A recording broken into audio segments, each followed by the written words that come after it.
संयुक्तं नित्यं ध्यायन्ति योगिनः कामदं मोक्षदं चैव ओंकाराय नमो नमः।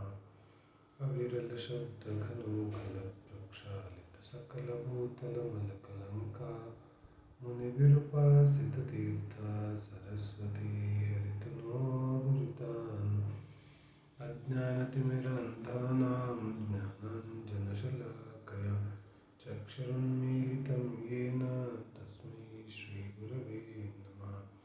मङ्गलं भगवान् वीरो मङ्गलं गौतमो गणी मङ्गलं कुन्दकुन्दाद्यो जैनधर्मोऽस्तु मङ्गलम्। सर्वमङ्गलमाङ्गल्यं सर्वकल्याणकारकं प्रधानं सर्वधर्माणां जैनं जयतु शासनम्। मोक्षमार्गस्य नेतारं भेतारं कर्मभूभृतां ज्ञातारं विश्वतत्त्वानां वन्दे तद्गुणलब्धये। ತತ್ವಾರ್ಥ ಸೂತ್ರ ಮಹಾಗ್ರಂಥದ ಆಧಾರದಿಂದ ಕರ್ಮಗಳ ಸ್ವರೂಪವನ್ನು ಆಧರಿಸಿ ನಮ್ಮ ಚರ್ಚೆ ನಡೀತಾ ಇದೆ. ಕರ್ಮಗಳ ಯಾವ ಸ್ವರೂಪ ಇದೆ ಅದರ ಸಾಕಷ್ಟು ಚರ್ಚೆಯನ್ನು ಕಳೆದ 6-7 ದಿನಗಳಲ್ಲಿ ನಾವು ಮಾಡಿದ್ದೇವೆ. ಈಗ ಕೊನೆಯ ನಾಮ ಮತ್ತು ಗೋತ್ರ ಕರ್ಮದ ಚರ್ಚೆಯನ್ನು ನಾವು ಮಾಡೋದಿದೆ. ಕರ್ಮಗಳ ಯಾವ ಸ್ವರೂಪ ಇದೆ ಅದು ಜೀವವನ್ನು ಪರತಂತ್ರ ಮಾಡಲಿಕ್ಕೆ ಇಲ್ಲ. ಜೀವದ್ರವ್ಯವನ್ನು ಯಾವ ಒಂದು ರೀತಿಯಾದ ಪರತಂತ್ರತೆ ಇದೆ ಅದನ್ನು ತೋರಿಸಲಿಕ್ಕೆ ಮಾಡ್ತಾ ಇಲ್ಲ. ಈ ಕರ್ಮದ ಚರ್ಚೆಯನ್ನು ನಾವು ಜೀವದ್ರವ್ಯದ ಯಾವ ಸ್ವಾತಂತ್ರ್ಯತೆ ಇದೆ ಅದನ್ನು ತೋರಿಸಲಿಕ್ಕೆ ಈ ಯಾವ ಒಂದು ದ್ರವ್ಯದ ಚರ್ಚೆ ಇದೆ, ಕರ್ಮಗಳ ಚರ್ಚೆ ಇದೆ, ಅದನ್ನು ನಾವು ಮಾಡ್ತಾ ಇದ್ದೇವೆ. ಕರ್ಮಗಳ ಯಾವ ಸ್ವರೂಪ ಇದೆ ಆ ಕರ್ಮಗಳ ಸ್ವರೂಪವನ್ನು ಆಧರಿಸಿ ನಾವು ಚರ್ಚೆ ಮಾಡೋದಾದರೆ ಈ 8 ಪ್ರಕಾರದ ಕರ್ಮಗಳ ಸ್ವರೂಪ ಈ ರೀತಿಯಾಗಿ ಇದೆ. ಇನ್ನು ನಮ್ಮ ಚರ್ಚೆ ಕೊನೆಗೆ ಎಲ್ಲಿ ನಮ್ಮ ಚರ್ಚೆ ನಿಂತಿತ್ತು ಅಂತ ಹೇಳಿದ್ರೆ ಯಾವ ಆಯು ಕರ್ಮದ ಚರ್ಚೆ ಇದೆ ಅಲ್ಲಿಗೆ ನಮ್ಮ ಚರ್ಚೆ ನಿಂತಿದೆ. ಆಯು ಕರ್ಮದ ಸ್ವರೂಪದ ಬಗ್ಗೆ ನಾವು ವಿಚಾರ ಮಾಡಿದಾಗ ಆಯು ಕರ್ಮ ಯಾವ ಸ್ವರೂಪವನ್ನು ತೋರಿಸ್ತಾ ಇದೆ, ಅದರ ಯಾವ ಸ್ವರೂಪ ಇದೆ ಅದನ್ನು ನಾವು ಗಮನ ಕೊಟ್ಟು ಕೇಳೋದಾದರೆ ಆಯು ಕರ್ಮದ ಯಾವ ಸ್ವರೂಪ ಇದೆ ಅದು ಪ್ರತಿಯೊಂದು ಜೀವದ ಯಾವ ಗತಿಯ ಅವಸ್ಥಿತಿ ಇದೆ ಅಥವಾ ಅವರವರ ಯಾವ ಗತಿಯ ಸ್ಥಿತಿ ಇದೆ, ಕಾಲ ಇದೆ ಅದನ್ನು ನಿರ್ಣಯ ಮಾಡುತ್ತೆ. ಪ್ರತಿಯೊಂದು ಪರ್ಯಾಯದಲ್ಲಿ ಇರುವಂತಹ ಕಾಲವನ್ನು ಆಯು ಕರ್ಮ ನಿರ್ಣಯ ಮಾಡುತ್ತೆ. ಅದಕ್ಕೆ ಕಟ್ಟಿಗೆ ಯಂತ್ರದ ಉದಾಹರಣೆಯನ್ನು ಆಚಾರ್ಯರು ಕೊಟ್ಟಿದ್ದಾರೆ. ಆಯು ಕರ್ಮದ ಅನೇಕ ಮುಖ್ಯ ವಿಚಾರಗಳ ಚರ್ಚೆಯನ್ನು ನಾವು ಈಗಾಗಲೇ ಮಾಡಿದ್ದೇವೆ. ಇನ್ನು ಆಯು ಕರ್ಮದ ಯಾವ ಬಂಧಕ್ಕೆ ಕಾರಣಗಳಿದೆ ಆ ಕಾರಣಗಳನ್ನು ನಾವು ಸ್ವಲ್ಪ ಚರ್ಚೆಯನ್ನು ಮಾಡೋದಿದೆ. ಯಾಕಂತ ಹೇಳಿದ್ರೆ ಎಲ್ಲಿವರೆಗೆ ಬಂಧದ ಕಾರಣಗಳು ಗೊತ್ತಾಗೋದಿಲ್ಲ ಅಲ್ಲಿವರೆಗೆ ಅದರಿಂದ ನಾವು ದೂರ ಆಗೋದು ಹೇಗೆ. ತತ್ವಾರ್ಥ ಸೂತ್ರದಲ್ಲಿ ಉಮಾಸ್ವಾಮಿ ಆಚಾರ್ಯರು ಗತಿಗಳ ಅನುಸಾರವಾಗಿ ಆಯು ಕರ್ಮದ ಬಂಧದ ಕಾರಣಗಳನ್ನು ತಿಳಿಸ್ತಾರೆ. ಏಕೆಂದರೆ ಆಯು ಕರ್ಮದಲ್ಲಿ ಮುಖ್ಯವಾಗಿ 4 ಪ್ರಕಾರಗಳಿದೆ. ಮನುಷ್ಯಾಯು, ದೇವಾಯು, ತಿರ್ಯಂಚಾಯು, ನರಕಾಯು. ಯಾವ ಈ ಆಯು ಕರ್ಮಗಳಿದೆ ಈ ಪ್ರತಿಯೊಂದು ಆಯು ಕರ್ಮಗಳ ಬಂಧಕ್ಕೆ ಕಾರಣಗಳೇನೇನಿದೆ ಆ ಕಾರಣಗಳನ್ನು ಕೂಡ ಆಚಾರ್ಯರು ತಿಳಿಸಿದ್ದಾರೆ. ಯಾವ ನಮ್ಮ ಪ್ರತಿದಿನದ ಪ್ರವೃತ್ತಿ ಇದೆ, ನಮ್ಮ ಜೀವನದ ಯಾವ ಭಾವನೆಗಳಿದೆ, ಮೋಹರಾಗ ದ್ವೇಷಗಳಿದೆ, ಅವುಗಳನ್ನು ನೋಡೋದಾದರೆ ಆಚಾರ್ಯ ಹೇಳ್ತಾರೆ, ಬಹುವಾರಂಭ ಪರಿಕೃತ್ವಂ ನರಕಸ್ಯಾಯುಷಃ. ನರಕಗತಿ ಆಯು, ನರಕಾಯು ಬಂಧದ ಕಾರಣ ಏನು ಅಂತ ಹೇಳಿದಾಗ ಬಹು ಆರಂಭ ಬಹು ಪರಿಗ್ರಹ, ಇದು ನರಕಾಯು ಕರ್ಮದ ಬಂಧಕ್ಕೆ ಕಾರಣ ಇದೆ. ಅಂದರೆ ಬಹಳಷ್ಟು ಪರಿಗ್ರಹ, ಬಹಳಷ್ಟು ಆರಂಭ. ಆರಂಭ ಅಂತ ಹೇಳಿದ್ರೆ ಹಿಂಸೆ. ಯಾರು ಬಹಳ ಆರಂಭ ಮತ್ತು ಬಹಳ ಹಿಂಸೆ ಮಾಡ್ತಾನೆ ಮತ್ತು ಬಹಳ ಪರಿಗ್ರಹವನ್ನು ಇಟ್ಟುಕೊಳ್ತಾನೆ ಅವನಿಗೆ ನರಕಾಯು ಬಂಧದ ಕಾರಣ ಆಗುತ್ತೆ. ಅದೇ ರೀತಿಯಾಗಿ ಮನುಷ್ಯಾಯು ಬಂಧದ ಕಾರಣ ಏನು ಹೇಳಿದ್ರು, ಅಲ್ಪಾರಂಭ ಪರಿಗ್ರಹತ್ವಂ ಮಾನುಷಾಯುಷಃ. ಅಲ್ಪ ಆರಂಭ ಅಲ್ಪ ಪರಿಗ್ರಹ, ಇದು ಮನುಷ್ಯಾಯು ಬಂಧಕ್ಕೆ ಕಾರಣ ಇದೆ. ಈ ಸೂತ್ರವನ್ನು ನಾವು ಓದಿದ ತಕ್ಷಣ ಎಲ್ಲರಿಗೂ ಏನನ್ಸುತ್ತೆ ಅಂದರೆ, ಯಾರ ಹತ್ರ ಜಾಸ್ತಿ ಪರಿಗ್ರಹ ಇದೆ ಅವನು ನರಕಕ್ಕೆ ಹೋಗ್ತಾನೆ, ಮತ್ತು ಯಾರ ಹತ್ರ ಕಡಿಮೆ ಪರಿಗ್ರಹ ಇದೆ ಅವನಿಗೆ ಮನುಷ್ಯ ಸ್ವರ್ಗದ ಬಂಧ ಆಗುತ್ತೆ, ಹೀಗೆ ಎಲ್ಲರಿಗೂ ಅನಿಸುತ್ತೆ. ಆದರೆ ಸೂತ್ರದ ಅರ್ಥ ಈ ರೀತಿಯಾಗಿ ಇಲ್ಲ. ಏಕೆಂದರೆ ನಾವು ನಿನ್ನೆ ವೇದಿನೀ ಕರ್ಮದ ಚರ್ಚೆಯನ್ನು ಕೂಡ ಮಾಡಿದ್ದೇವೆ. ವೇದಿನೀಯ ಕರ್ಮದ ಉದಯದಿಂದ ಜೀವಕ್ಕೆ ಯಾವ ಈ ಬಂಧ ಇದೆ ಅಥವಾ ಪರಿಗ್ರಹಗಳ ಪ್ರಾಪ್ತಿ ಇದೆ, ಅದು ವೇದಿನೀಯ ಕರ್ಮದ ಉದಯದಿಂದ ಸಿಗುತ್ತೆ. ಪ್ರತಿಯೊಂದು ಜೀವಕ್ಕೆ ವೇದಿನೀಯ ಕರ್ಮದ ಉದಯದಿಂದ ವೇದಿನೀಯ ಕರ್ಮದ ಯಾವ ಉದಯ ಇದೆ ಆ ಉದಯದಿಂದ ನಮಗೆ ಭೋಗ ಸಾಮಗ್ರಿಗಳು ಸಿಗುತ್ತೆ. ಪುಣ್ಯ ಕರ್ಮದ ಉದಯ ಇದ್ದಾಗ ಪರಿಗ್ರಹಗಳು ಸಿಕ್ಕೇ ಸಿಗುತ್ತೆ, ಅದನ್ನು ನಾವೇನು ಮಾಡೋಕ್ಕಾಗೋದಿಲ್ಲ. ಪರಿಗ್ರಹಗಳು ಸಿಗೋದು ಅಥವಾ ನನ್ನ ಹತ್ರ ಪರಿಗ್ರಹಗಳು ಇರೋದು ಒಂದು ವಿಚಾರ ಇದೆ, ಮತ್ತು ಯಾವ ಪರಿಗ್ರಹ ಇದೆಯೋ ಇಲ್ವೋ ಆದರೆ ಪರಿಗ್ರಹಗಳನ್ನು ಸಂಗ್ರಹ ಮಾಡುವಂತಹ ಆಸಕ್ತಿ ಭಾವ ಅದು ಇನ್ನೊಂದು ಕಡೆಗಿದೆ. ಮುಂದೆ ಆಚಾರ್ಯ ಹೇಳ್ತಾರೆ, ಪರಿಗ್ರಹ ಅಂದರೆ ಏನು? ಮೂರ್ಛಾ ಪರಿಗ್ರಹ ಅಂದರೆ ಮಮತ್ವ ಪರಿಣಾಮ. ಮೂರ್ಛಾ ಅಂದ್ರೆ ಏನು? ಮಮತ್ವ ಪರಿಣಾಮ. ಮೂರ್ಛಾತು ಮಮತ್ವ ಪರಿಣಾಮ. ಮೂರ್ಛಾ ಅಂದ್ರೆ ಏನು? ಮಮತ್ವ ಪರಿಣಾಮ. ಮಮತ್ವ ಅಂದ್ರೆ ಮಮ ಇತಿ, ನನ್ನದು ಅಂತ. ಅಂದರೆ ಪ್ರಪಂಚದ ಎಲ್ಲ ಪದಾರ್ಥಗಳು ನನ್ನದಾಗಬೇಕು ಅನ್ನತಕ್ಕಂತಹ ಯಾವ ಆಸಕ್ತಿ ಭಾವ ಇದೆ, ಆ ಆಸಕ್ತಿ ಭಾವಕ್ಕೆ ಆಚಾರ್ಯರು ಏನಂತ ಕರೀತಾರೆ? ಮೂರ್ಛಾ ಅಥವಾ ಪರಿಗ್ರಹ. ಇಲ್ಲಿ ಯಾವ ಬಹು ಆರಂಭ ಬಹು ಪರಿಗ್ರಹ ಇದೆ, ಜೀವನದಲ್ಲಿ ಬಹು ಪರಿಗ್ರಹ ಬಹು ಆರಂಭ ಕಾಣಿಸ್ಬೇಕಂತೇನಿಲ್ಲ. ಒಬ್ಬ ಅತ್ಯಂತ ಬಲಹೀನ ವ್ಯಕ್ತಿ ಇದ್ದಾನೆ, ವೀಕರ್ ಸೆಕ್ಷನ್ ಕ್ಯಾಟಗರಿ ಜನರಿದ್ದಾರೆ, ಅಥವಾ ಶಕ್ತಿಯಿಂದ ಶಾರೀರಿಕ ಶಕ್ತಿಯಿಂದ ಬಲಹೀನ ಆಗಿದ್ದಾನೆ, ಅಥವಾ ಆರ್ಥಿಕ ಒಂದು ದೃಷ್ಟಿಯಿಂದ ಬಲಹೀನ ಆಗಿದ್ದಾನೆ. ಆದರೆ ನಿರಂತರವಾಗಿ ಯೋಚನೆ ಮಾಡ್ತಾ ಇದ್ದಾನೆ, ನನಗೆ ಯಾವಾಗ ಶಕ್ತಿ ಬರುತ್ತೆ ಆಗ ಈ ವ್ಯಕ್ತಿಗೆ ಬುದ್ಧಿ ಕಲಿಸ್ತೀನಿ, ನನಗೆ ಯಾವಾಗ ಶಕ್ತಿ ಬರುತ್ತೆ, ನನಗೆ ಯಾವಾಗ ಆರ್ಥಿಕ ಬೆಂಬಲ ಬರುತ್ತೆ ಆಗ ನಾನು ಇಂತಿಂಥ ವಸ್ತುಗಳನ್ನು ಖರೀದಿ ಮಾಡ್ತೀನಿ, ನನ್ನ ಮನೆ ಆಗಿರಬೇಕು, ಜೀವನದಲ್ಲಿ ಯಾವತ್ತಾದರೂ ಒಂದು ದಿನ ನಾನು ಮನೆ ಕಟ್ತೀನಿ, ಮತ್ತು ಆವಾಗ ನನ್ನ ಮನೆ ಹಿಂಗಿರುತ್ತೆ, ಇಷ್ಟು ಫ್ಲೋರ್ಗಳಿರುತ್ತೆ, ಇಷ್ಟು ಒಂದು ಅದರಲ್ಲಿ ಭೋಗ ಸಾಮಗ್ರಿ ಈ ರೀತಿಯಾಗಿರುತ್ತೆ. ಈ ರೀತಿಯಾದ ಯಾವ ಆಸಕ್ತಿ ಭಾವ ಇದೆ, ಆ ಆಸಕ್ತಿ ಭಾವ ವಾಸ್ತವಿಕವಾಗಿ ಬಂಧಕ್ಕೆ ಕಾರಣ ಇದೆ. ಅವನ ಯಾವ ಪರಿಗ್ರಹ ಇದೆ ಅದು ಬಂಧಕ್ಕೆ ಕಾರಣ ಇಲ್ಲ. ಪರಿಗ್ರಹ ಎಲ್ಲರಿಗೂ ಸಿಗುತ್ತೆ.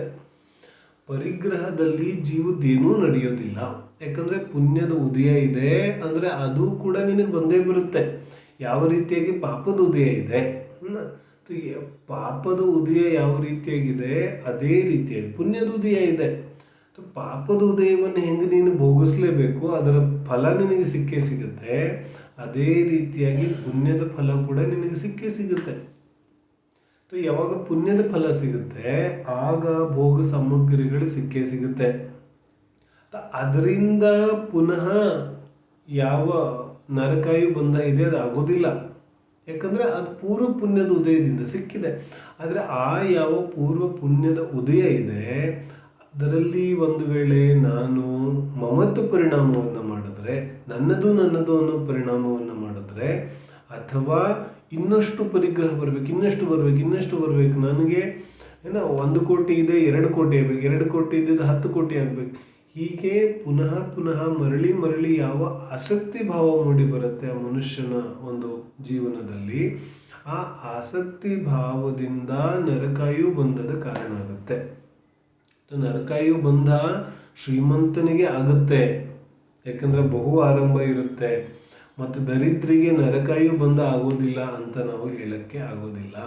ಯಾಕಂದ್ರೆ ದರಿದ್ರಿ ಇದ್ದಾನೆ, ಒಂದು ಹೊತ್ತಿನ ಊಟಕ್ಕೂ ಅವನಿಗೆ ಗತಿ ಇಲ್ಲ, ಆದರೂ ಕೂಡ ಅವನ ಆಸೆಗಳೆಷ್ಟಿದೆ, ಅವನ ಒಂದು ಏನು ಹೇಳ್ತಾರೆ, ಯಾವ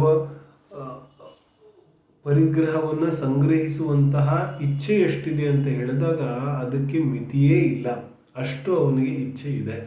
ಹಾಗಾಗಿ ಆ ಒಂದು ಅವನ ಅಭಿಲಾಷೆಯನ್ನು, ಆಸಕ್ತಿಯನ್ನು ನೋಡಿದಾಗ ಅವನಿಗೆ ಅಸೀಮಿತವಾದಂತಹ ಭೋಗೋಪಭೋಗಗಳ ಅಭಿಲಾಷೆ ಇದೆ. ಪ್ರಾಪ್ತಿ ಇಲ್ಲ, ಅದು ಬೇರೆ ವಿಷಯ. ಪ್ರಾಪ್ತಿ ಅವನ ಕರ್ಮೋದಯವನ್ನು ಅನುಸರಿಸುತ್ತೆ, ಆದರೆ ಕರ್ಮಬಂಧ ಅವನ ಪರಿಣಾಮಗಳನ್ನು ಅನುಸರಿಸುತ್ತೆ, ಅವನ ಭಾವಗಳನ್ನು ಅನುಸರಿಸುತ್ತೆ.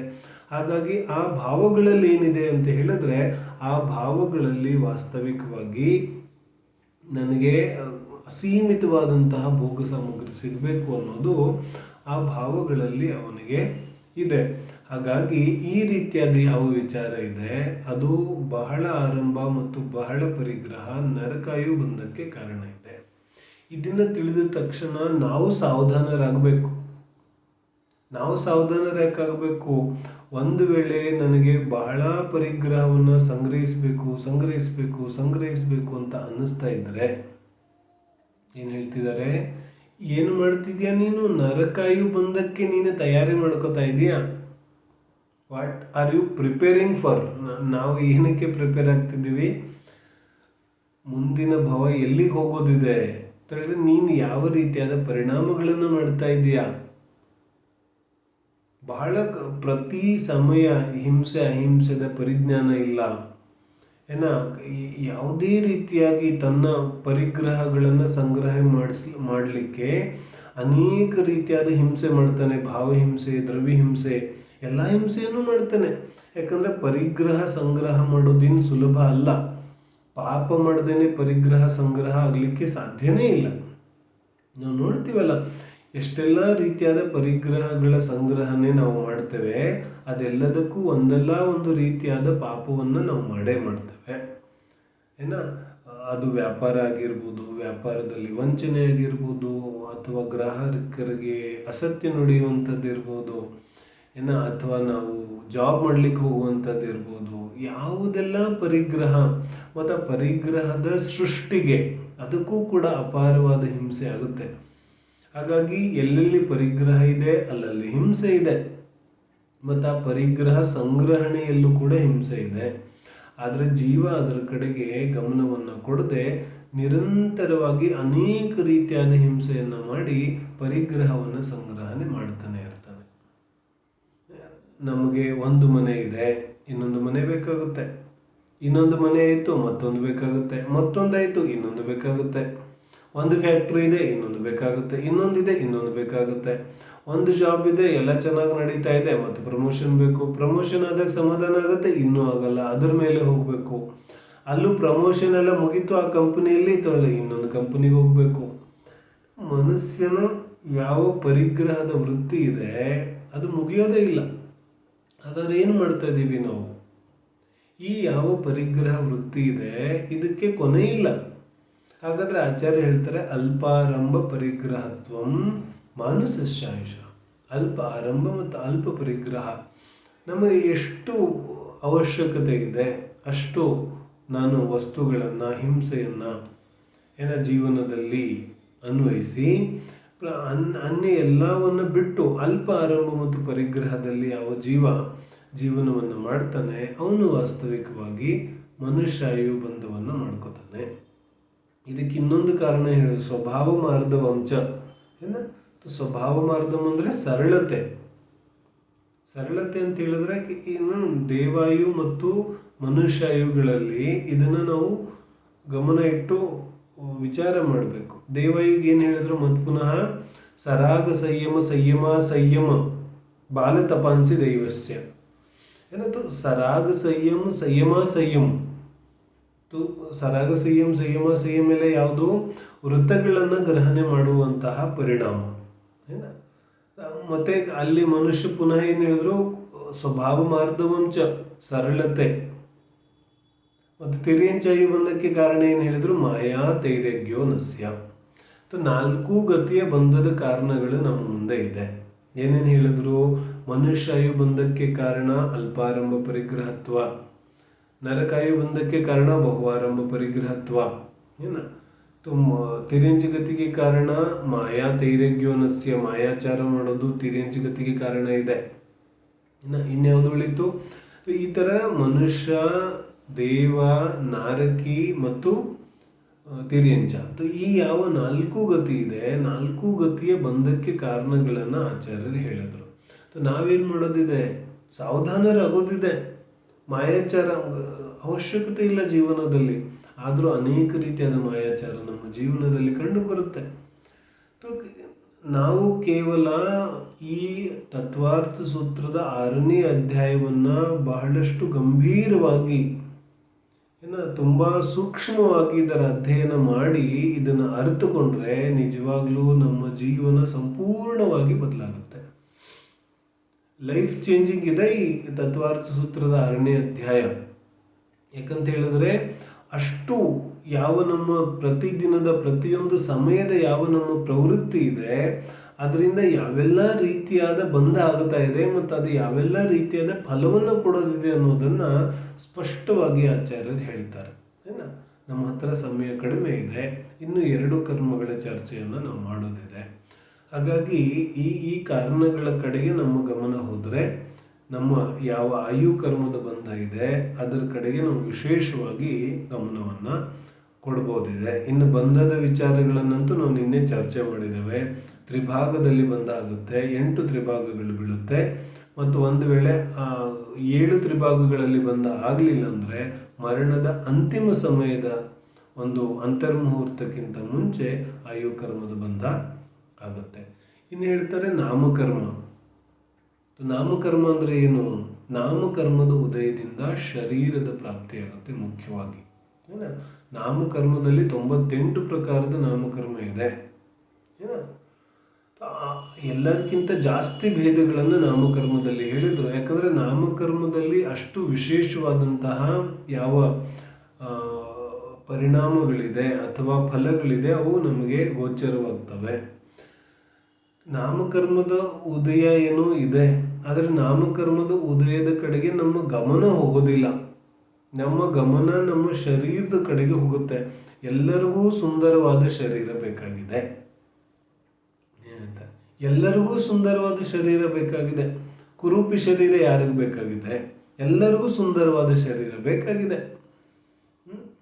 ಮತ್ತು ಯಾರಿಗೆ ಸುಂದರವಾದ ಶರೀರ ಸಿಕ್ಕಿಲ್ಲ ಅವರು ಅದನ್ನು ಸುಂದರ ಮಾಡಲಿಕ್ಕೆ ಎಲ್ಲ ಪ್ರಯತ್ನಗಳನ್ನು ಮಾಡ್ತಾ ಇದ್ದಾರೆ. ಆದರೆ ನಾಮಕರ್ಮ ಹೇಳ್ತಾ ಇದೆ, ಒಂದು ಸ್ವಲ್ಪ ತಡಿ, ಒಂದು ಸ್ವಲ್ಪ ವಿರಾಮ ಮಾಡು, ಕೂತ್ಕೋ. ಆ ಶರೀರವನ್ನು ನೋಡ್ಕೊಳ್ಳಿಕ್ಕೆ ನಾನಿದ್ದೇನೆ.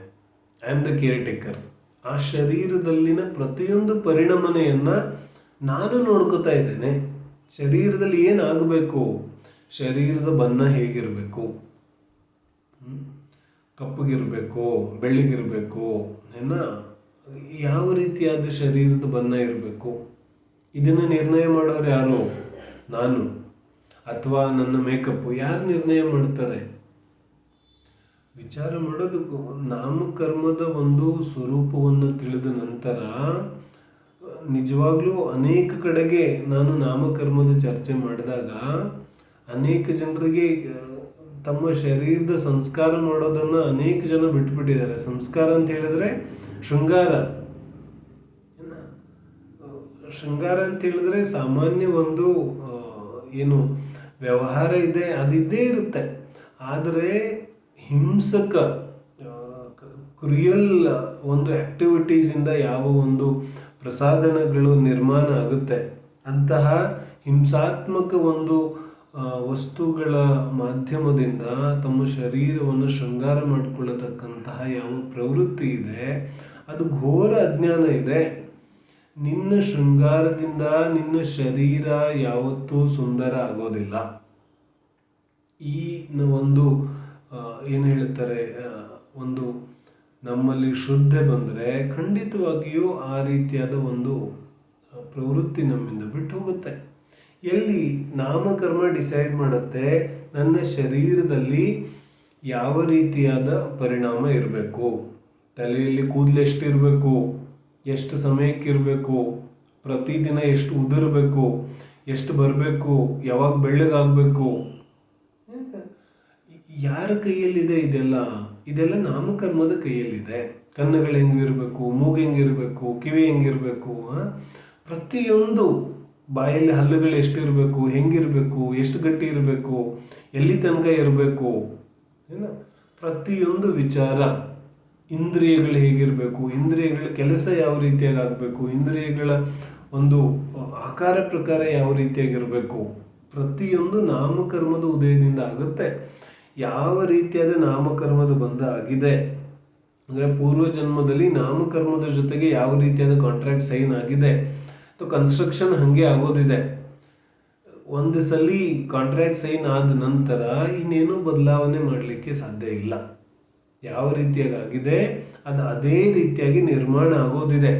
ಗತಿ, ಜಾತಿ, ಶರೀರ, ಅಂಗೋಪಾಂಗ, ನಿರ್ಮಾಣ, ಬಂಧನ, ಸಂಹನನ, ಸಂಸ್ಥಾನ, ಇದೆಲ್ಲ ಪ್ರತಿಯೊಂದು ನಮ್ಮ ಮೂಳೆಗಳಲ್ಲಿ ಎಷ್ಟು ಶಕ್ತಿ ಇರಬೇಕು, ಮಾಂಸ ಮಜ್ಜೆಗಳಲ್ಲಿ ಎಷ್ಟು ಶಕ್ತಿ ಇರಬೇಕು, ಯಾವಾಗ ಯಾವುದು ಕಡಿಮೆ ಆಗಬೇಕು, ಯಾವಾಗ ಯಾವುದು ಜಾಸ್ತಿ ಆಗಬೇಕು. ಯಾಕಂದರೆ ಪ್ರತಿ ಸಮಯ ನಾಮಕರ್ಮದ ಉದಯ ಇದೆ. ಈ ಶರೀರದ ಯಾವ ಅವಸ್ಥಿತಿ ಇದೆ ಇದು ನಾಮಕರ್ಮವನ್ನು ಅವಲಂಬಿಸುತ್ತೆ. ಎಲ್ಲಿವರೆಗೆ ನಾಮಕರ್ಮ ಇದೆ ಅಲ್ಲಿವರೆಗೆ ಪ್ರತಿ ಸಮಯ ನಮ್ಮ ಶರೀರದಲ್ಲಿ ಅನಂತ ಪರಮಾಣುಗಳ ಬಂಧ ಆಗ್ತಾ ಇದೆ ಮತ್ತು ಅನಂತ ಪರಮಾಣುಗಳು ವಿಚ್ಛುತ್ತಿ ಆಗ್ತಾ ಇದೆ. ಅಂದರೆ ಪ್ರತಿ ಸಮಯ ಅನಂತ ಪುದ್ಗಲ ಪರಮಾಣುಗಳು ನಮ್ಮ ಶರೀರದಲ್ಲಿ ಬಂದು ಕುಳಿತುಕೋತಾ ಇದೆ ಮತ್ತು ಅನಂತ ಪರಮಾಣುಗಳು ಬಿಟ್ಟು ಹೋಗ್ತಾ ಇದೆ. ಪ್ರತಿ ಸಮಯ ಇದು ನಡೀತಾ ಇದೆ. ನಮ್ಮ ಯಾವ ವೇಟ್ ಇದೆ ಅದು ಕಡಿಮೆ ಆಗುತ್ತೆ, ಜಾಸ್ತಿ ಆಗುತ್ತೆ, ಇದೆಲ್ಲ ಏನಾಗ್ತಾ ಇದೆ, ಪ್ರತಿ ಸಮಯ ಅನಂತ ಅನಂತ ಪುದ್ಗಲ ಪರಮಾಣುಗಳು ಬರ್ತಾ ಇದೆ, ಅನಂತ ಪುದ್ಗಲ ಪರಮಾಣುಗಳು ಹೋಗ್ತಾ ಇದೆ. ಹಾಗಾಗಿ ಶರೀರದ ಅವಸ್ಥಿತಿ ನಾಮಕರ್ಮದ ಉದಯದಿಂದ ಇದೆ. ಆದರೆ ನಾವು ಅದನ್ನು ತಿಳಿದೆ ಈ ಶರೀರಕ್ಕೋಸ್ಕರ ಅನೇಕ ರೀತಿಯಾದ ಪ್ರಯತ್ನವನ್ನು ಮಾಡ್ತೇವೆ. ನಾನು ದಪ್ಪ ಆಗಬೇಕು, ಸಣ್ಣ ಆಗಬೇಕು, ಇದನ್ನು ಯಾರು ನಿರ್ಣಯ ಮಾಡ್ತಾರೆ? ಇದನ್ನು ವಾಸ್ತವಿಕವಾಗಿ ನಾಮಕರ್ಮ ನಿರ್ಣಯ ಮಾಡುತ್ತೆ. ಆದರೆ ಈ ವಿಶ್ವಾಸ ಇಲ್ವಲ್ಲ ನಮಗೆ.